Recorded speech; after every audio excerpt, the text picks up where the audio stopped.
Hello, I would like to welcome you to Lecture 15 of 3N03. We'll start in this lecture our discussion of the field effect transistors, and we'll talk about the junction field effect transistor, which is one type of field effect transistors. We'll talk about the transfer characteristics of this transistor, how we can bias it, and I'm going to show you a number of examples. This material is taken from the book of Floyd, from sections 8.1 to 8.3. So the first three sections of chapter 8 from the book of Floyd. Field effect transistors actually date back to the 1930s. There was actually an American scientist who filed a patent. I'm showing you here a picture of this patent here. It was filed in January 28, 1930. He showed for the first time how a field effect transistor can be developed, but they lacked the material at the time. The semiconductor analysis, semiconductor research was not advanced enough at that time. It wasn't until the 1950s and 1960s that we were able to start to fabricate these devices and apply them as amplifiers, apply them as switches, using them to build digital logic gates and so on, digital circuits and so on. But the idea really dates back to the 1930s. And the transistor in general can be looked at this way. You have actually three terminals. So there are three terminals here. Any transistor, any of the ones we're going to be discussing, you can look at it this way. It's a three-terminal device. There is a current flowing from the top side going through to the bottom side. Okay. But this current will depend on the voltage between these two other terminals. And this is the interesting part. So there's a current, we call this side usually the drain, we call this one the source, or later I'm going to call this one the collector, we call it the emitter. But current will flow from one side to another. It is the same current flowing from here to here, but this current is controlled by this voltage. So by proper selection of this voltage, I can make this current equal to 0, and then it looks like an open circuit switch. Or I can make this part look like a closed circuit, so it looks like a closed switch. Or I can change this current according to small changes of the input signal, and then I can use it as an amplifier. So if I can apply here small changes, maybe in the microvolt, and then I can get changes in the milliampere going through here, and then I can pass this one through resistances to use amplifiers. But really all the transistors we're going to be discussing in this course are essentially, they all have essentially the same idea. You are trying to control the current between two terminals through the voltage between these two other terminals. And I will show you this for the FET in this lecture. Physically, the junction field effect transistor, or called JFET, has this structure here. It has actually three terminals: drain, source, and then gate. There is an N channel. There's an N-type material. We agreed what's an N-type material. It's semiconductor that is doped with an N-type material. So it has plenty of electrons available for conduction. And this is a B-type material, so it has plenty of holes. And we mentioned before that when you put an N-type material and B-type material in contact, this creates a depletion region. This is what's indicated by this white area here. It's a depletion region. Depletion region means like it is really a region where you have only fixed ions, lattice ions. You cannot really move. It offers very high resistance to current. So current is really can flow from the drain to the, as you can see here, the current flows from the drain to the source. If you apply a battery, if you apply a voltage VDD like this one here, this is trying to push current from the drain to the source through the N-type material. Okay, but if you make the gate too negative relative to the source, then you are reverse biasing this BN junction. You are reverse biasing it. Then you are increasing the size of this depletion region. Then you are making this conduction channel narrower until you can make VG even more negative relative to the source, until you reach a point where the channel is completely cut. So a current cannot flow from the drain to the source anymore, and in that case there is no current flowing. Or you can make VGS equal to 0, which is really the highest reverse bias voltage that you can apply.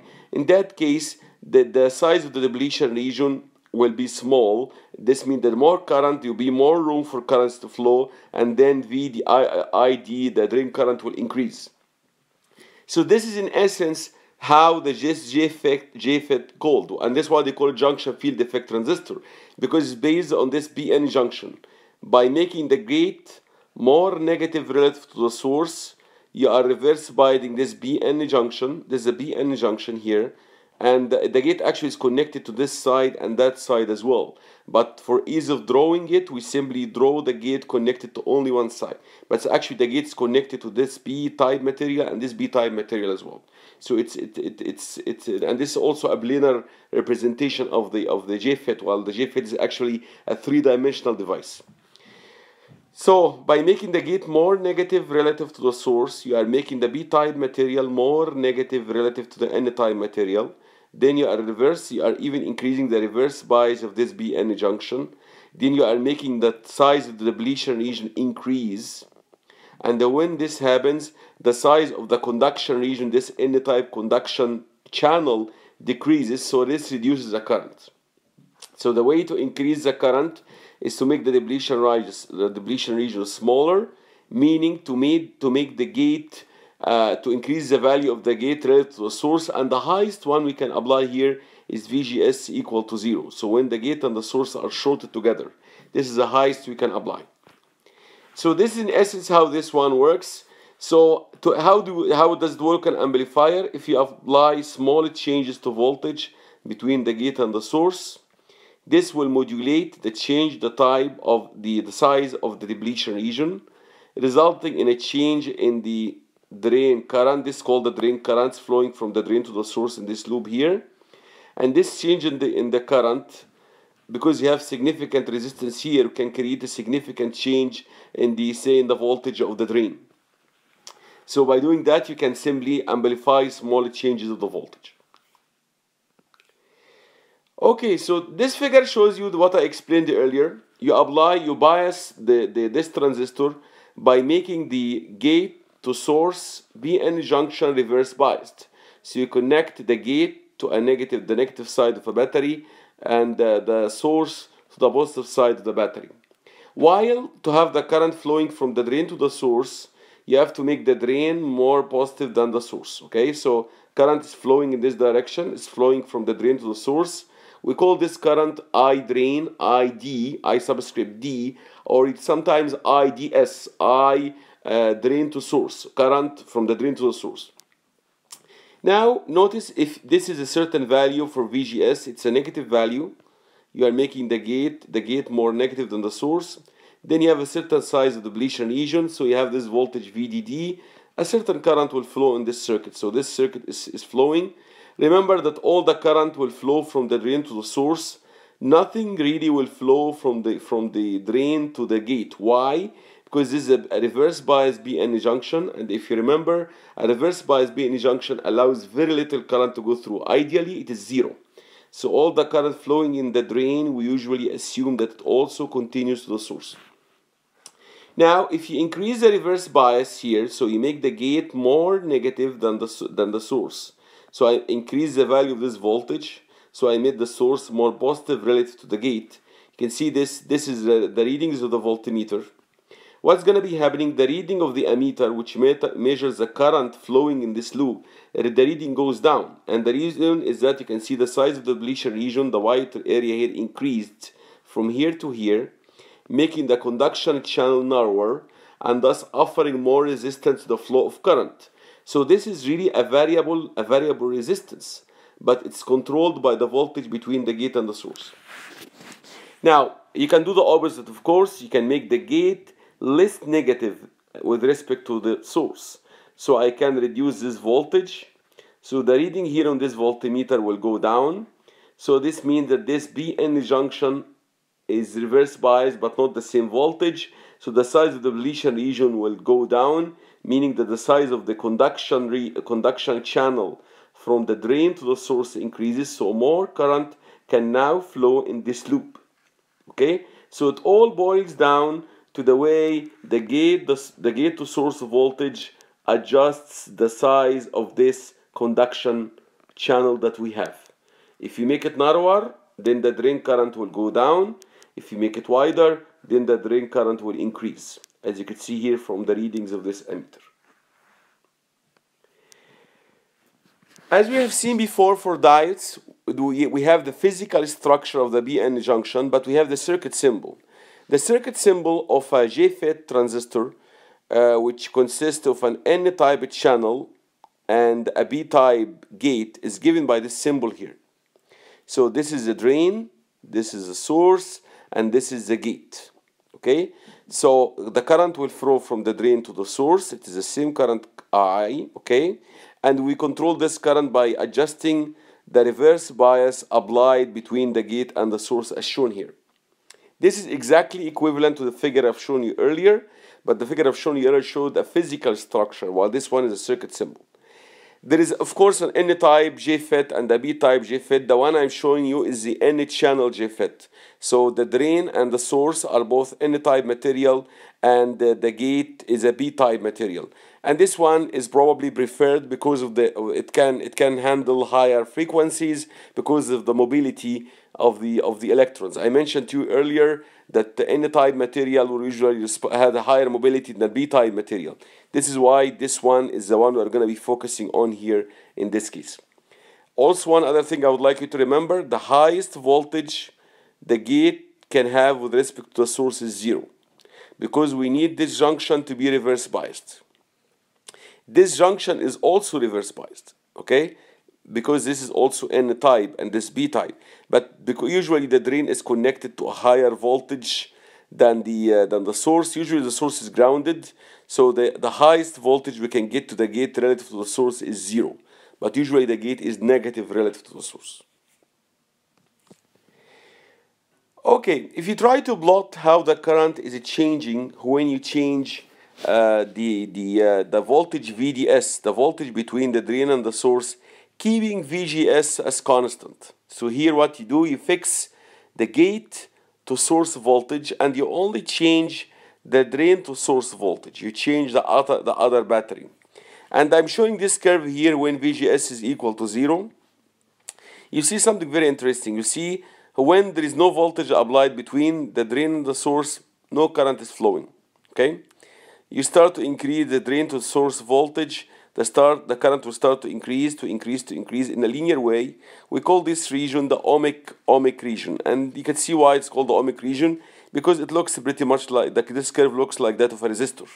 You increase the voltage, you increase the current, until you reach a one point where the current will simply flatten. And the reason for this flattening is that this is your transistor here. This is your transistor, okay? Maybe I should try to erase this part here. I'm using a MOSFET symbol, but this one is a little bit different. So this is our transistor here, okay?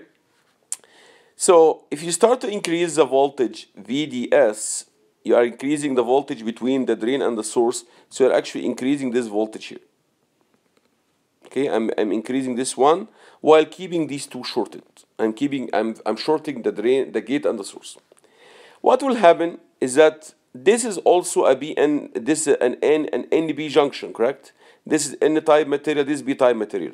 When the voltage here becomes too high relative to the gate, then you are actually reverse biasing this junction. Not only the gate source, you are reversing biasing the drain gate junction. And this will result in narrowing of the conduction channel as well. And this narrowing will cancel the effect of the increase of the voltage. So even though the voltage is increasing, and someone would say that the current should continue to increase, but the narrowing that you get in the channel because of this reverse biasing of this junction will cancel that out, and they end up with this flat region. And we call this region here the active region, or the constant current region. Now, this will continue until the voltage applied between the drain and the source, so this is the current flowing this way, this is ID, will become too much to cause breakdown. you are actually applying too much electric field, and then you are ripping electrons out of their atoms, and this can damage the JFET. So we usually either operate in this region or operate in that region. Okay, either this one or that one. This one here can cause serious damage to the JFET transistor. So this is really called the VDS ID characteristic, is one of the characteristic curves. Remember, we have two controlling voltages. The first one is VDS, and here I'm showing you VDS relative to IDS when VGS is 0. But of course, I can change VGS. This will give me a second curve. I can VGS equal to -1. VGS equal to -2 will give me a third curve. VGS equal to -5, a fourth curve, and so on.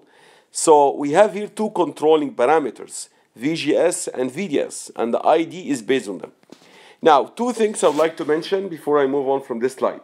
The voltage at which we change from the ohmic region to the active region is called the pinch-off voltage. It's one of the characteristics of the JFET, and this will be given in the data sheet. Also, this current here is called the I drain to source when gate is shorted, IDSS. This one here is also a parameter. This is the value of this flat current when VGS is equal to 0, when the gate is shorted to the source. This also a parameter of the JFET and will be given in the JFET data sheet. Okay, so remember these two parameters, the pinch-off voltage and the IDSS. These are two characteristics, and this curve here is when VGS is equal to 0. And as I said in the previous slide, because we have really two controlling parameters, VDS and VGS, and both of them control I drain, if you change VGS to -1, you get a second curve. And then this curve will be lower. Why it's going to be lower than this one? Because you are actually reverse biasing more the gate to source voltage. Then you are reducing the size of the or the width of the conduction channel, and then you are reducing the current. So it looks like this curve, but with a smaller current values. And then if you make it more negative and so on. And this will continue until at one moment the channel is completely cut. You reverse biased the gate to source junction until you reach complete cut off. We call this voltage VGS off voltage, and this also a characteristic of the JFET. It's given usually in the JFET data sheet. So this is the curve shows you IDS versus VDS for different values of VGS. Okay, and these curves are usually given for any JFET to help you design how to make this JFET as a transistor, as an amplifier, as a logic gate, as a switch, to be able to properly control the current and the voltage. Now, as I mentioned to you, we usually use these transistors very often as amplifiers or as switches. So as a switch or as an amplifier, what you are trying to do, you are trying to apply certain voltage between the gate and the source, okay?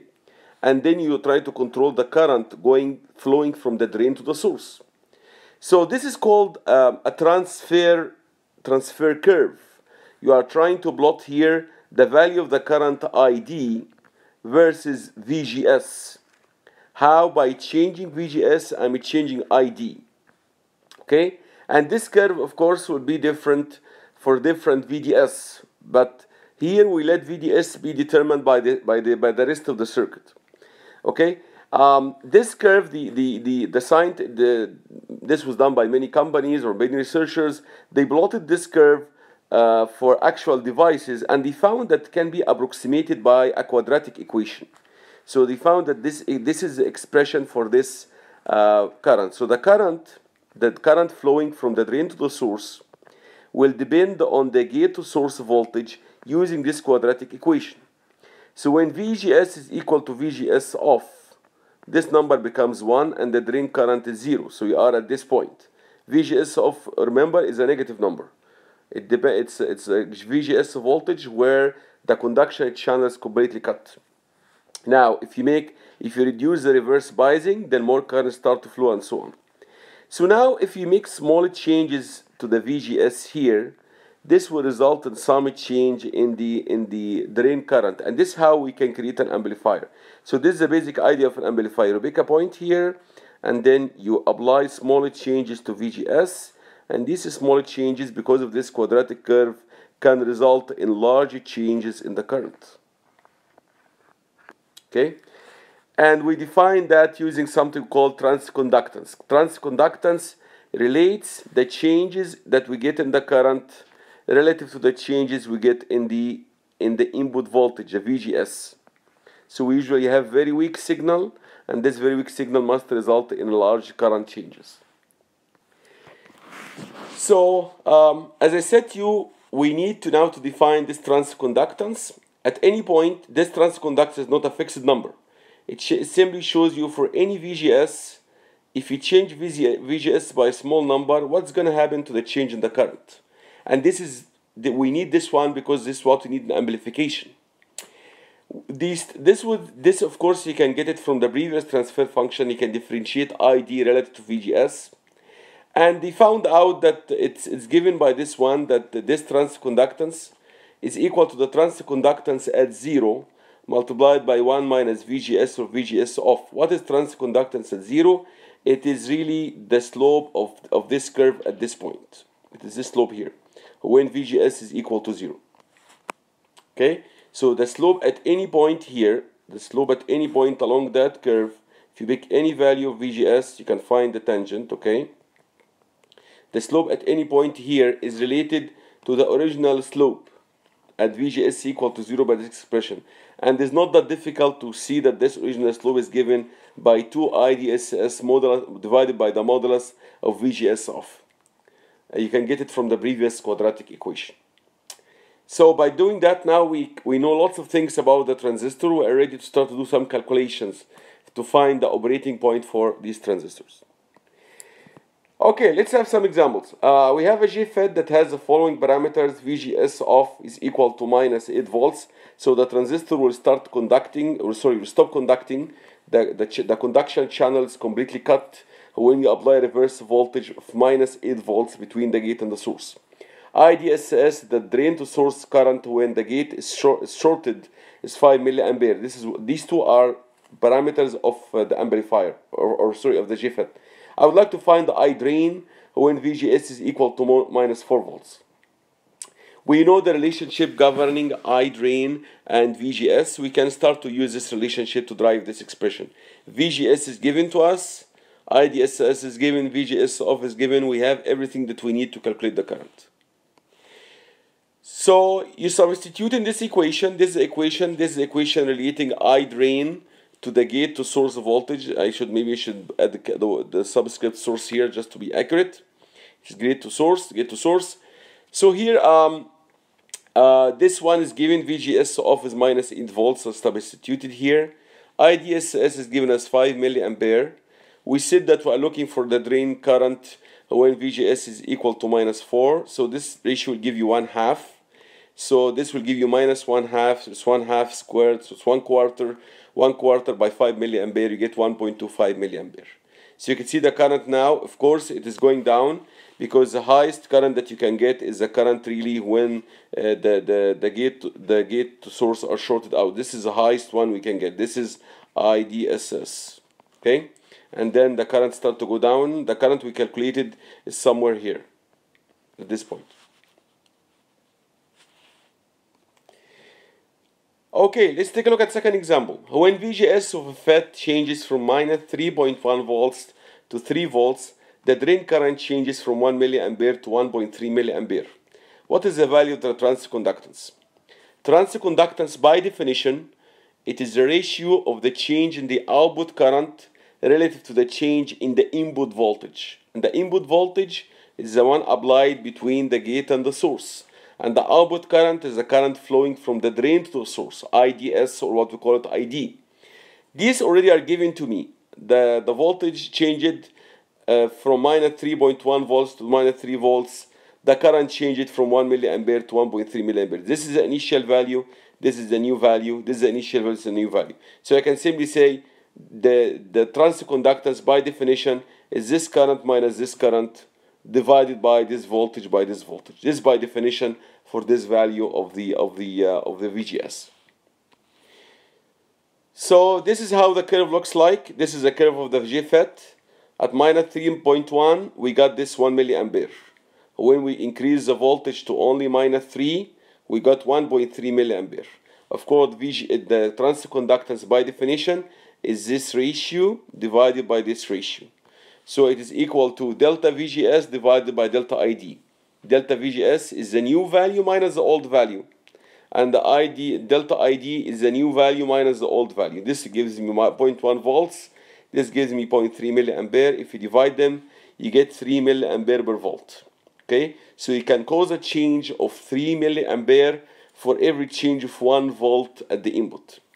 And ampere per volt is what we call maho. It is the inverse of the ohm unit. Ampere over voltage is the opposite of voltage over ampere.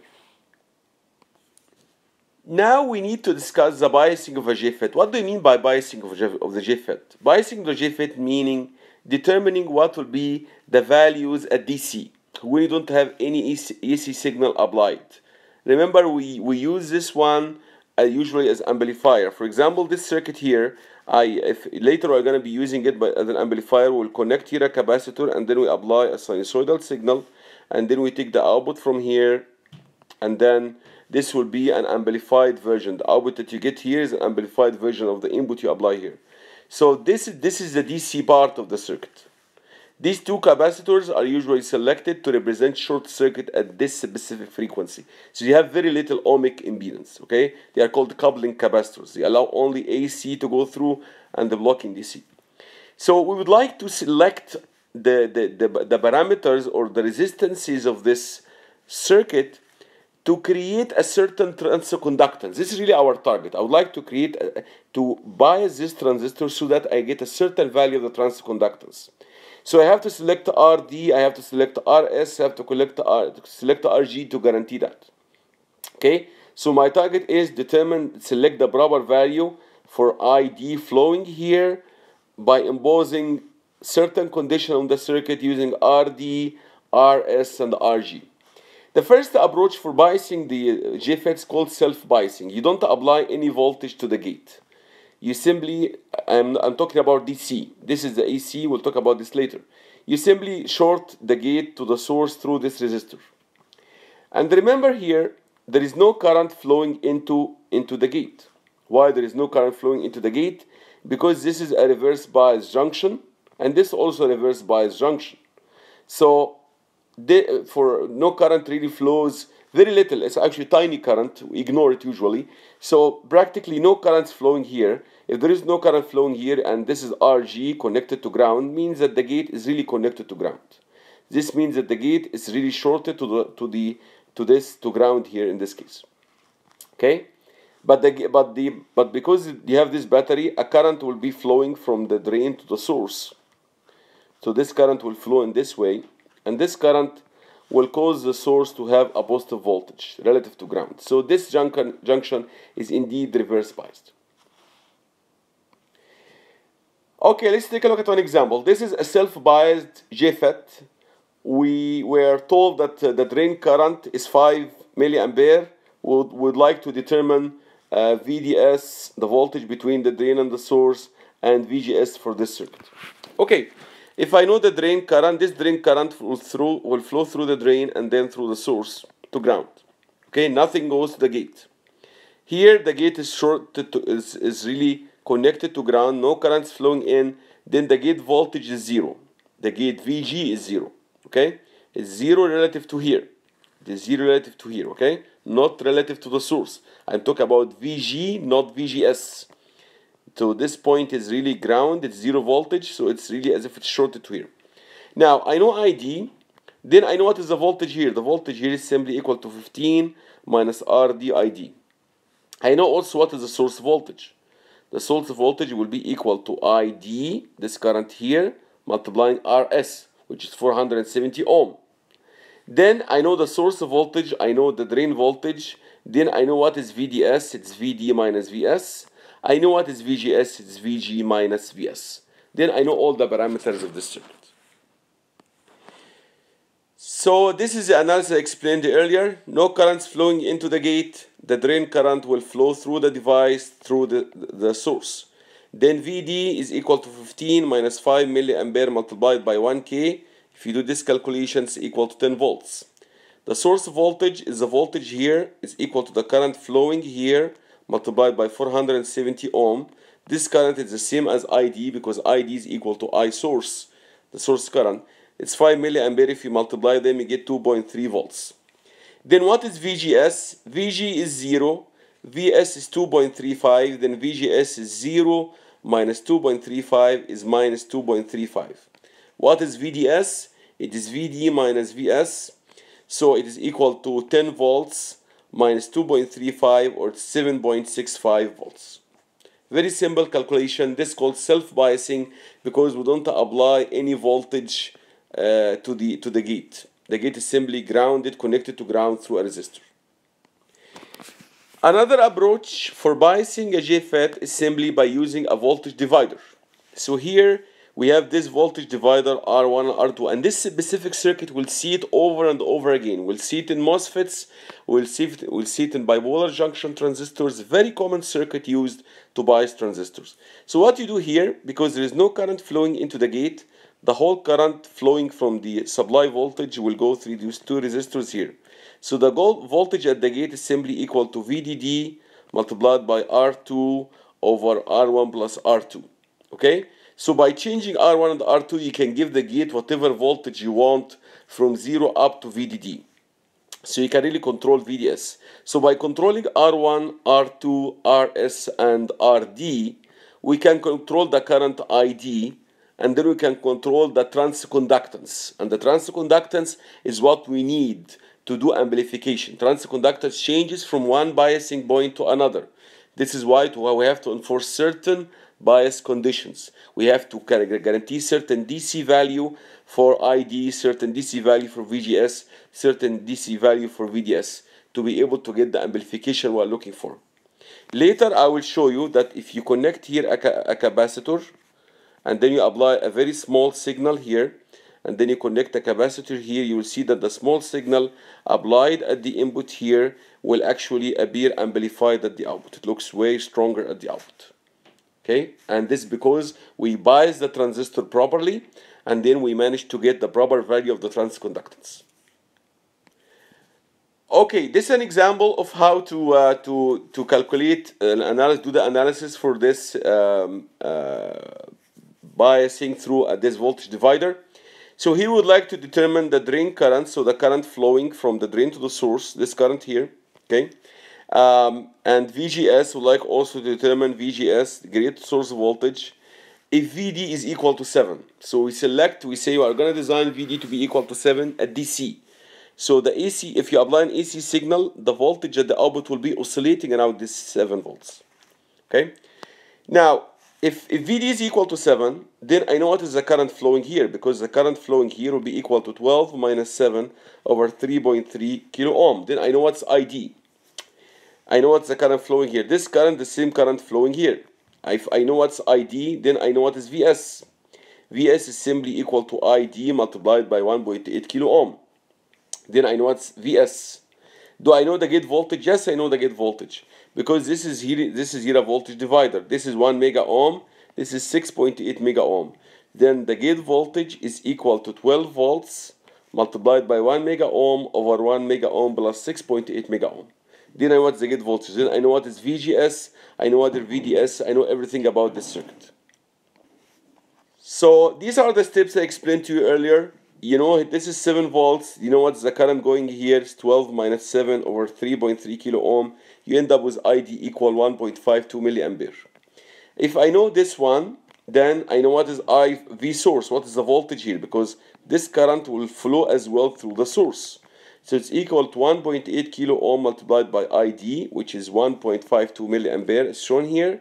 You end up that the voltage here, V source, is equal to 2.74 volts. The gate voltage, we know it as well. It's 12 by 1 mega ohm over 1 mega ohm plus 6.8. 12 by 1 over 1 plus 6.8. You get that the voltage here is 1.54 volts. Do I know VGS? Yes, VGS is equal to VG minus VS. So it's 1.54 volts minus 2.74 volts. So it's indeed negative. This number has to be negative or 0 for proper operation of this JFET. The junction has to be reverse biased. This is the only way to control the current going through it and to make it function in the way it's intended. So we know all what's needed here in this one. One last type of biasing a JFET is simply to connect it to a current source. I explained to you before that some circuits would act like a current source, and I will give you more detail about this later. So if I connect this circuit here through a current source will guarantee that the current flowing here is constant regardless of what you connect to it. So this will guarantee that I source is equal to this value, which is the value of the current through the current source, which will guarantee that I drain is equal to this value. So we force the transistor to be biased through a current source. So this circuit that we have here, and I will show you later that this circuit here guarantees that the current going through the transistor, which is this current, which is currently flowing this way, okay? This current here is equal to the current mandated by this circuit here. So this one here really acts like a current source. So this is one way of explaining of the biasing a transistor is biasing it through a current source. So this current source will force certain I drain, and this I drain will force certain VGS and certain VDS.